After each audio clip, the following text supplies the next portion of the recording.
خیر مجھ سے جب بھی کبھی گھر میں فاقہ ہوتا تھا، کھانے کو نہیں ہوتا تھا، تو میرے والد، میرے اسٹیپ فادر مجھ سے کہتے تھے جا تیرے باپ کے پاس اور اس سے کہہ کہ 2 روپیہ دے۔ میں جاتا تھا، چھوٹا سا بچہ، روزانہ جا کے میرے باپ سے، میرے ابا سے 2 روپے مانگ کے لاتا تھا۔ وہ 2 روپے دیتے تھے، وہ 15 روپے ان کی تنخواہ تھی، کب تک دیں گے وہ 2 روپے کے تنخواہ لاتا تھا، اس میں 1 روپے کا آٹا، 8 آنے کی دال، 8 آنے کا گھاسلیٹ، اس میں کھانا بنتا تھا۔ جب کھانا میری ماں بنا لیتی تھی تب ہم کھاتے تھے۔ یہ زندگی یوں ہی گزری ہے سر، زندگی نے عیش نہیں کرایا۔ جب کھانے کا وقت تھا تب روٹی نہیں ملی، اور جب روٹی آئی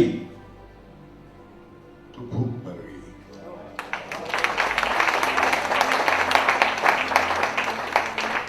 کچھ نہیں۔ ایک بار گھر میں بہت بری حالت تھی، گلی کے بچوں نے کہا ارے تو کیا روزانہ اسکول جاتا ہے، چل ہمارے ساتھ، ہم جا کے کسی وہ بوری کاکا کے یہاں پر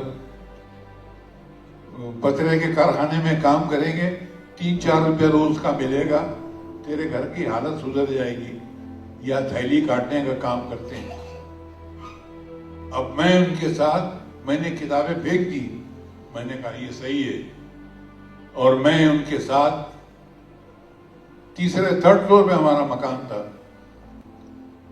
وہ روم میں سے چلتا ہوا میں نے ایک سیڑھی سے نیچے پاؤں رکھا، ابھی پاؤں رکھا ہی تھا کہ مجھے لگا کاندھے پہ کسی نے ہاتھ رکھا ہے۔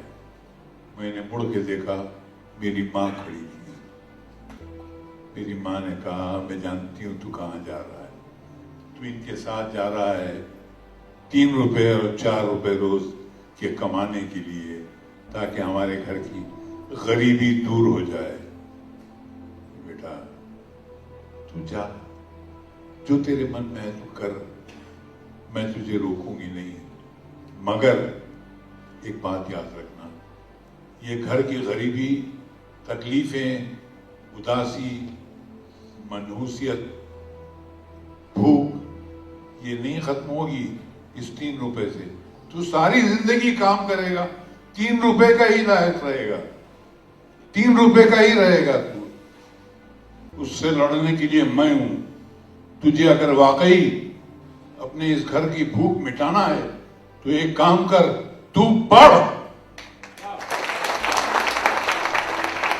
تو پڑھ، میں تیرے ساتھ دکھ جھیلوں گی۔ میری اس ماں نے اس دن اس طریقے سے پڑھ کہا کہ میرے لگا سر سے لے کے پیر تک روم روم میں کسی نے پگھلا ہوا سیسا میرے اندر ڈال دیا۔